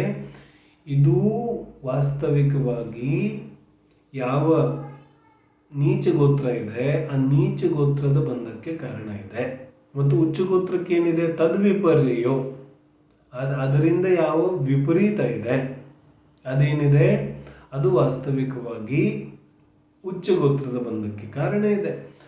ನನ್ನ ಪ್ರಶಂಸೆ ನಾನು ಮಾಡೋ ಅವಶ್ಯಕತೆ ಇಲ್ಲ. ಬೇರೆಯವರ ಬಗ್ಗೆ ಒಂದು ಒಳ್ಳೆ ಮಾತನ್ನು ಹೇಳುವಂಥದ್ದು, ವಾತ್ಸಲ್ಯ ಭಾವದಿಂದ ಧರ್ಮದಲ್ಲಿ ಅವರು ಕೂಡ ಉನ್ನತಿಯನ್ನು ಸಾಧಿಸಲಿಕ್ಕೆ ಅನುಕೂಲ ಆಗತಕ್ಕಂತಹ ವಚನಗಳೇ ಹೇಳೋದ್ರಿಂದ ನಂದೇನು ಹೋಗುತ್ತೆ? ಅರ್ಥ ಆಗುತ್ತಲ್ಲ? ಯಾವ ವಚನಗಳ ಒಂದು ಪ್ರಯೋಗ ಇದೆ ಅದು ಕೂಡ ಅತ್ಯಂತ ಸರಳ ಹಾಗೂ ಸುಭಾಷಿತವಾಗಿರುವಂಥದ್ದು ಅವಶ್ಯಕ ಇದೆ. ಯಾವ ಈ ಉಚ್ಚ ಗೋತ್ರ ಮತ್ತು ನೀಚ ಗೋತ್ರದ ಯಾವ ಪ್ರಾಪ್ತಿ ಇದೆ? ಯಾಕಂದರೆ ಎಲ್ಲರಿಗೂ ಉಚ್ಚ ಗೋತ್ರದಲ್ಲಿ ಜನ್ಮ ಪಡಿಬೇಕು ಅಂತ ಆಸೆ ಇರುತ್ತೆ. ನೀಚ ಗೋತ್ರದಲ್ಲಿ ಯಾರು ಜನ್ಮ ಪಡೀಲಿಕ್ಕೆ ಇಷ್ಟಪಡ್ತಾರೆ? ನೀಚ ಗೋತ್ರದಲ್ಲಿ ಜನ್ಮ ಪಡೆದಾಗ ಯಾವೆಲ್ಲ ರೀತಿಯಾದ ವಿಚಿತ್ರವಾದ ಘಟನೆಗಳು ನಡೀತವೆ ಅನ್ನೋದನ್ನು ಇವತ್ತಿನ ಒಂದು ಜೀವನದಲ್ಲಂತೂ ನಾವು ತುಂಬ ಚೆನ್ನಾಗಿ ನೋಡ್ತಾ ಇದ್ದಾವೆ. ಯಾವೆಲ್ಲ ರೀತಿಯಾದ ಘಟನೆಗಳು ನಡೆಯುತ್ತೆ ಅಂತ. ನೀಚ ಗೋತ್ರ ಕೇವಲ ಮನುಷ್ಯಗತಿಯಲ್ಲಿ ಇಲ್ಲ. ಗೋತ್ರ ಅಂದ ತಕ್ಷಣ ನಮಗೆಲ್ಲ ಏನನ್ಸುತ್ತೆ? ಗೋತ್ರ ಅಂದ ತಕ್ಷಣ ಮನುಷ್ಯ ಗತಿಯಲ್ಲಿ ಯಾವ ಗೋತ್ರ ಇದೆ, ಆ ಗೋತ್ರ ಈ ಗೋತ್ರ ಆ ರಾಶಿ ಈ ರಾಶಿ ಇದಲ್ಲ. ಗೋತ್ರ ಕರ್ಮದ ಬಗ್ಗೆ ತುಂಬ ಜನಕ್ಕೆ ಮಿಸ್ಅಂಡರ್ಸ್ಟ್ಯಾಂಡಿಂಗ್ ಇದೆ. ಗೋತ್ರ ಅಂತ ಹೇಳಿದ್ರೆ ನಾವು ಯಾವ ಗೋತ್ರಗಳನ್ನೆಲ್ಲ ಸೃಷ್ಟಿ ಮಾಡಿದೀವಲ್ಲ ಈ ಗೋತ್ರ ಈ ಗೋತ್ರ ಬರೀ ಮನುಷ್ಯ ಗತಿಯಲ್ಲಿ ಮಾತ್ರ ಇದೆ. ತಿರ್ಯಂಚ ಗತಿ, ನರಕ ಗತಿ, ದೇವಗತಿಯಲ್ಲಿ ಇವೆಲ್ಲ ಗೋತ್ರಗಳೇ ಇಲ್ಲ. ಹಾಗಾದ್ರೆ ಅಲ್ಲಿ ಗೋತ್ರ ಕರ್ಮದ ಉದಯ ಇಲ್ವೇನೋ ಅಂತಾರೆ. ಮನುಷ್ಯ ಗತಿಯಲ್ಲಿ ಗೋತ್ರಗಳ ಹೆಸರುಗಳನ್ನೆಲ್ಲ ನಾವು ಮಾಡಿದ್ದೇವೆ. ಆದರೆ ಯಾವ ದೇವಗತಿ ಇದೆ, ನರಕ ಗತಿ ಇದೆ, ತಿರ್ಯಂಚ ಗತಿಯಲ್ಲಿ ಯಾವ ಗೋತ್ರ ಇದೆ? ಹಾಗಾದ್ರೆ ಅಲ್ಲಿ ಗೋತ್ರ ಕರ್ಮದ ಉದಯ ಇಲ್ವೇನೋ? ಅರೆ, ಗೋತ್ರ ಅಂತ ಹೇಳಿದಾಗ ನಾವು ಯಾವ ಸಿಸ್ಟಮೆಟಿಕ್ ಗೋತ್ರ ಮಾಡಿದ್ದೇವೆ ಈ ಗೋತ್ರ ಅಲ್ಲ, ದಿ ಕ್ಯಾಟಗರಿ. ನರಕ ಗತಿಯಲ್ಲಿ ಹೋದಾಗ ಭವನವಾಸಿ, ವ್ಯಂತರವಾಸಿ, ವೈಮಾನಿಕ ಎಲ್ಲ ಭೇದ ಇದೆಯಲ್ಲ, ಅಥವಾ ಒಬ್ಬರಿಗಿಂತ ಇನ್ನೊಬ್ರು ಅಧಿಕ ಇದ್ದಾರೆ. ಅಥವಾ ಗೋತ್ರ ಕರ್ಮದ ಉದಯ ಇದೆ ಅಲ್ಲೂ ಕೂಡ. ಯಾವ ಕ್ಯಾಟಗರಿ ತಿರ್ಯಂಚದಲ್ಲಿ ಹೋದ್ರೂ ಕೂಡ ಅವರವರಲ್ಲಿ ಯಾವ ಒಂದು ಕ್ಯಾಟಗರಿ ಇದೆ. ಸಿಂಹ ಅರಣ್ಯದ ರಾಜ ಅಂತ ಕರೆಸ್ಕೊತಾನೆ, ಆನೆಗೊಂದು ಕ್ಯಾಟಗರಿ ಇದೆ, ಜಿಂಕೆಗೊಂದು ಕ್ಯಾಟಗರಿ ಇದೆ. ಆ ಯಾವ ಹೀನತೆ ಇದೆ, ಆ ಹೀನತೆಯಿಂದ ಯಾವ ಶರೀರ ಸಿಕ್ಕಿದೆ, ಅದರಲ್ಲಿ ಯಾವ ಗೋತ್ರದ ಉದಯ ಇದೆ, ಅದನ್ನು ನಾವು ನೋಡಬೇಕಾಗುತ್ತೆ. ಅಂದರೆ ಶರೀರದಿಂದ ಹಿಡ್ಕೊಂಡು ಪ್ರತಿಯೊಂದರ ಯಾವ ಪ್ರಾಪ್ತಿ ಇದೆ ಅದರಲ್ಲೂ ಗೋತ್ರ ಕರ್ಮದ ಉದಯ ಕೂಡ ಇದೆ. ಅಂದರೆ ಗೋತ್ರ ಬರೀ ಯಾವುದಾದ್ರೂ ಒಂದು ಕಮ್ಯುನಿಟಿ ನಾವೇನು ಕ್ರಿಯೇಟ್ ಮಾಡಿದ್ದೇವೆ. ಯಾಕಂದರೆ ಇವಾಗ ನಾವು ಕ್ರಿಯೇಟ್ ಮಾಡಿರುವಂತಹ ಕಮ್ಯುನಿಟಿ ಈಗ ಮಾತ್ರ ಕ್ರಿಯೇಟ್ ಇದೆ. ಇನ್ನೆಲ್ಲೂ ಇದು ಇನ್ನು ಮುಂದಿನ ಕಾಲದಲ್ಲಿ ಇರುತ್ತೇನೋ ಗೊತ್ತಿಲ್ಲ. ಭರತ ಕ್ಷೇತ್ರದಲ್ಲಿ ಇಲ್ಲಿದೆ, ಇನ್ನು ಐರಾವತ ಕ್ಷೇತ್ರದಲ್ಲಿ ಇದೆಯೇನು ಈ ರೀತಿಯಾದ ಕಮ್ಯುನಿಟಿ, ವಿದೇಶ ಕ್ಷೇತ್ರದಲ್ಲಿ ಇದೆಯೇನು ಈ ರೀತಿಯಾದ ಕಮ್ಯುನಿಟಿ, ಜೈನರು, ಬ್ರಾಹ್ಮಣರು, ಹರಿಜನರು, ಹೀಗೆ ಇದೆಲ್ಲ ನಾವು ಕ್ರಿಯೇಟ್ ಮಾಡ್ಕೊಂಡಿದ್ದೇವೆ. ಆದರೆ ಗೋತ್ರ ಕರ್ಮ ಇದಕ್ಕೂ ಸಂಬಂಧ ಇಲ್ಲ. ಗೋತ್ರ ಕರ್ಮ ನೀಚ ಗೋತ್ರ. ನೀಚ ಗೋತ್ರದ ಉದಯದಲ್ಲಿ ಯಾವೆಲ್ಲ ಪ್ರಸಂಗಗಳ ಘಟನೆ ಆಗುತ್ತೆ, ನೀಚ ಪ್ರವೃತ್ತಿ, ನಿರ್ಧನತೆ, ಅವನ ಯಾವ ಒಂದು ಜೀವನ ಇದೆ ಅದು ನೀಚ ಒಂದು ಸ್ಟ್ಯಾಂಡರ್ಡಲ್ಲಿ ಇರುವಂಥದ್ದು ಇತ್ಯಾದಿ ಯಾವ ವಿಚಾರಗಳಿದೆ ಅದು ನೀಚ ಗೋತ್ರಕ್ಕೆ ಕಾರಣ ಇದೆ. ಹಾಗಾಗಿ ನೀಚ ಗೋತ್ರದ ಬಂಧ ಆಗಬಾರ್ದು ಅಂದರೆ ನನ್ನ ಪ್ರಶಂಸೆಯನ್ನು ಮಾಡೋದು, ಪರರ ನಿಂದನೆಯನ್ನು ಮಾಡೋದನ್ನು ಮೊದಲು ಬಿಟ್ಟು ಬಿಡಬೇಕು. ಸಂಸಾರದಲ್ಲಿ ನಾವು ನೋಡಿದ್ರೆ, ಹೊರಗಡೆ ಸಮಾಜದಲ್ಲಿ ನೋಡಿದ್ರೆ ಅನೇಕ ಜನ ಯಾವುದೇ ಪ್ರಯೋಜನ ಇಲ್ಲ ಆದರೂ ಕೂಡ ತನ್ನ ಪ್ರಶಂಸೆಯನ್ನು ತಾನು ಮಾಡ್ತಾನೆ. ಅರೆ, ಸ್ವಾಭಿಮಾನದ ಹೆಸರಲ್ಲಿ ಮೇ ಬಿ ತೋ ಕುಚ್ ಸಮಥಿಂಗ್ ನನ್ನ ಬಗ್ಗೆನೂ ಸ್ವಲ್ಪ ಇರಬೇಕಲ್ಲ. ಒಂದು ಬುಕ್ ಪಬ್ಲಿಷ್ ಮಾಡಿದ್ರೂ ಕೂಡ ಹಿಂದ್ಗಡೆ ಮುಂದ್ಗಡೆ ದೊಡ್ಡದಾಗಿ ಫೋಟೋ ಹಾಕಿ, ಆ ಹಿಂದ್ಗಡೆ ಅಷ್ಟೆಲ್ಲ ಬಯೋಡಾಟಾ ಹಾಕಿ ಏನೇನೆಲ್ಲ ಮಾಡ್ತಾನೆ ಜೀವ. ಅಂದರೆ ಅವನಿಗೆ ಯಾವ ಪ್ರಶಂಸೆಯ ಹುಚ್ಚಿದೆ. ಇವತ್ತಿನ ಒಂದು ಜೀವನದಲ್ಲಂತೂ ಪ್ರಶಂಸೆಯ ಒಂದು ಹುಚ್ಚುತನ ಬಹಳ ಅಧಿಕ ಆಗಿದೆ. ಆದರೆ ನಿಜವಾಗ್ಲೂ ಅದಕ್ಕೆ ವಿರುದ್ಧವಾದ ಕರ್ಮದ ಬಂಧ ಆಗುತ್ತೆ. ಸಂಸಾರದಲ್ಲಿ ಏನು ಹೇಳ್ತಾರೆ, ಯಾವುದಾದ್ರೂ ಒಂದು ವಸ್ತುವನ್ನು ನೀನು ತುಂಬ ಅಭಿಲಾಷೆಯಿಂದ ಇಚ್ಛೆ ಪಟ್ಟರೆ ಅದು ನಿನಗೆ ಸಿಕ್ಕೇ ಸಿಗತ್ತೆ ಅಂತ. ಜಿನವಾನಿ ಏನು ಹೇಳ್ತಾ ಇದೆ, ನೀನೇನಾದರೂ ಅದನ್ನು ಅಷ್ಟು ಆಸಕ್ತಿ ಭಾವದಿಂದ ಇಷ್ಟಪಡ್ತಾ ಇದೆಯಾ ಅಂದರೆ ನಿನಗೆ ಬಂದ ಅದಕ್ಕೆ ವಿರುದ್ಧವಾಗಿ ಆಗುತ್ತೆ. ಯಾಕಂದರೆ ಇಂದ್ರಿಯ ಭೋಗಗಳ ಅಭಿಲಾಷೆನೇ ಪಾಪ ಬಂಧಕ್ಕೆ ಕಾರಣ ಇದೆ. ಇನ್ನು ಯಶಕೀರ್ತಿ, ಯಶಸ್ಸನ್ನು ಇಚ್ಛೆ ಪಟ್ಟರೆ ಅಪಯಶ ಸಿಗುತ್ತೆ. ಸುಂದರ ಶರೀರ ಇಷ್ಟಪಟ್ಟರೆ ಕುರೂಪ ಶರೀರ ಸಿಗುತ್ತೆ. ಅರ್ಥ ಆಗ್ತಿದೆ? ನಮಗೆ ಇವುಗಳ ಯಾವ ಸ್ವರೂಪ ಇದೆ ಇದ್ರ ಕಡೆಗೆ ಗಮನ ಹೋಗಬೇಕು. ನಮಗೇನು ಅನ್ಸುತ್ತೆ, ನಾನು ಯಾವ ರೀತಿಯಾದ ಭಾವನೆ ಭಾವಿಸ್ತೇನೆ ಆ ರೀತಿಯಾದ ವಸ್ತು ಸಿಗುತ್ತೆ. ऐसा नहीं होता. ನಾನು ಭೋಗಗಳ ಅಭಿಲಾಷೆ ಪಟ್ಟರೆ ಅದಕ್ಕೆ ವಿರುದ್ಧವಾದ ಬಂಧ ಆಗುತ್ತೆ. ನಾನು ಒಂದು ವೇಳೆ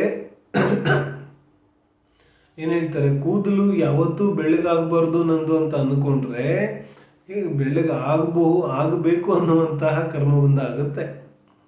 ವಿರುದ್ಧವಾಗಿ. ಯಾಕೆ ವಿರುದ್ಧವಾಗಿ? ಯಾಕಂದ್ರೆ ಆ ಭೋಗಗಳ ಅಭಿಲಾಷೆಯಿಂದ ನಿಧಾನ ಬಂಧ ಆಗುತ್ತೆ.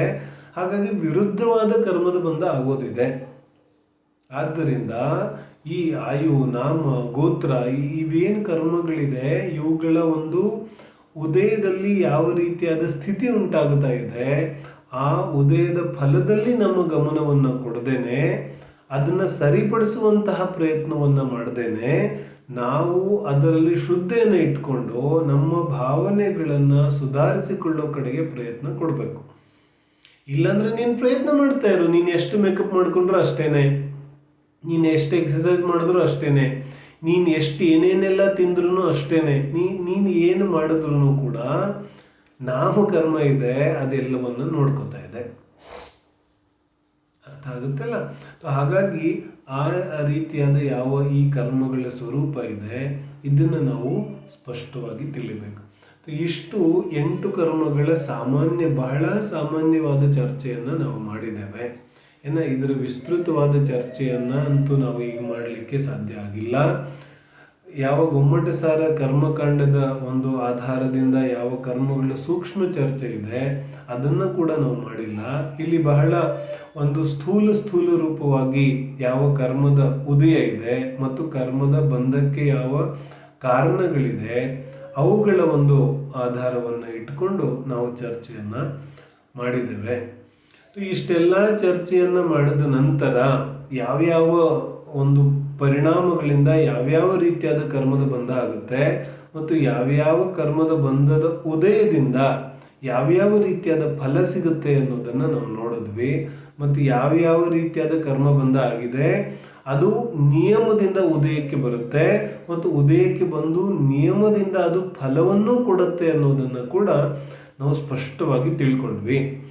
ಇಷ್ಟೆಲ್ಲ ತಿಳ್ಕೊಂಡ ನಂತರ ಕೊನೆಗೆ ಈ ಜೀವಕ್ಕೆ ಏನನ್ಸುತ್ತೆ, ಹಾಗಾದ್ರೆ ನಾನು ಯಾವ್ಯಾವ ರೀತಿಯಾದ ಕರ್ಮದ ಬಂಧವನ್ನು ಮಾಡಿದ್ದೇನೆ ಆಯಾ ರೀತಿಯಾಗಿ ಉದಯಕ್ಕೆ ಬಂದೇ ಬರುತ್ತೆ, ಅದನ್ನ ನಾನು ಅನುಭವಿಸ್ಬೇಕಾಗುತ್ತೆ. ಹಾಗಾಗಿ ನನ್ನ ಕೈಯಲ್ಲಿ ಏನೂ ಇಲ್ಲ, ನಾನು ಬಂಧ ಮಾಡಿರುವಂತಹ ಯಾವ ಕರ್ಮ ಇದೆ ಅದನ್ನ ನಾನು ಅನುಭವಿಸ್ಲೇಬೇಕಿದೆ, ಇನ್ನೇನು ಮಾಡೋದು ಸಾಧ್ಯ ಇದೆ. ಅದಕ್ಕೆ ಅನೇಕ ಜನ ಅವರ ಪ್ರವೃತ್ತಿಯನ್ನೇ ಚೇಂಜ್ ಮಾಡ್ಕೊಂಡ್ಬಿಡ್ತಾರೆ. ಇನ್ನು ನಾನೇನು ಮಾಡಲಿ, ನನ್ನ ಕರ್ಮದ ಉದಯನೇ ಹಂಗಿದೆ, ನಾನೇನು ಮಾಡೋಕ್ಕಾಗೋದಿಲ್ಲ ಅಂತ ಸುಮ್ಮನೆ ಕೂತ್ಕೋತಾನೆ. ಅಥವಾ ಯಾರಿಗಾದ್ರೂ ಏನು ತಪ್ಪು ಮಾಡಿದ್ರೆ ತಲೆಗೇನೆ ನಾನೇನು ಮಾಡಿಲ್ಲ, ನಿನ್ನ ಕರ್ಮದ ಉದಯ ಇತ್ತು. ಯಾರ್ದಾದ್ರೂ ಒಂದು ವಸ್ತುವನ್ನು ಹಾಳು ಮಾಡಿದೆ, ಇವನು ಮಾಡಿರ್ತಾನೆ, ಮತ್ತೇನು ಹೇಳ್ತಾನೆ, ನಾನೇನು ಮಾಡಿಲ್ಲ, ನಿನ್ನ ಕರ್ಮದ ಉದಯ ಇತ್ತು ಅಂತ. ಆದರೆ ಅಂತಿಮವಾಗಿ ಈ ಕರ್ಮಗಳ ಚರ್ಚೆಯ ಅಂತಿಮವಾಗಿ ನಾವು ತಿಳಿಯುವಂತಹ ಮಹತ್ವಪೂರ್ಣವಾದ ವಿಚಾರ ಏನು ಅಂತ ಹೇಳಿದ್ರೆ, ಇಡೀ ವಿಸ್ತೃತವಾಗಿ ಸಂಪೂರ್ಣವಾಗಿ ಕರ್ಮದ ಸ್ವರೂಪವನ್ನು ಕರ್ಮದ ಚರ್ಚೆಯನ್ನು ಮಾಡಿದ ನಂತರವೂ ಕೂಡ ಜೈನಾಚಾರ್ಯರು ಕರ್ಮಗಳ ಬಗ್ಗೆ ಏನು ಹೇಳ್ತಾರೆ, ಕರ್ಮ ಸ್ವತಂತ್ರ ಇದೆ, ಜೀವ ಸ್ವತಂತ್ರ ಇದ್ದಾನೆ. ಏನು ಹೇಳ್ತಾರೆ, ಎಲ್ಲ ರೀತಿಯಾದ ಕರ್ಮಗಳ ಚರ್ಚೆಯನ್ನು ಮಾಡಿ ಯಾವ್ಯಾವ ರೀತಿಯಾಗಿ ಬಂದ ಯಾವ್ಯಾವ ರೀತಿಯಾಗಿ ಉದಯ ಆಗುತ್ತೆ ಎಲ್ಲವನ್ನ ಹೇಳಿದ ನಂತರವೂ ಕೂಡ ಆಚಾರ್ಯ ಏನು ಹೇಳ್ತಾರೆ, ಕರ್ಮದ ಉದಯ ಯಾವ ರೀತಿಯಾಗಿದ್ರೂ ಕೂಡ ಅದನ್ನ ಅನುಭವಿಸ್ಲಿಕ್ಕೆ ಜೀವ ಸ್ವತಂತ್ರ ಇದ್ದಾನೆ. ಅಂದ್ರೆ ಯಾವ ರೀತಿಯಾದ ಕರ್ಮದ ಉದಯ ಬಂದಿದೆ ಆ ರೀತಿಯಾಗಿ ಅದನ್ನ ಅನುಭವಿಸ್ಲೇಬೇಕು ಅನ್ನುವಂತಹ ಅನಿವಾರ್ಯತೆ ಜೀವಕ್ಕಿಲ್ಲ.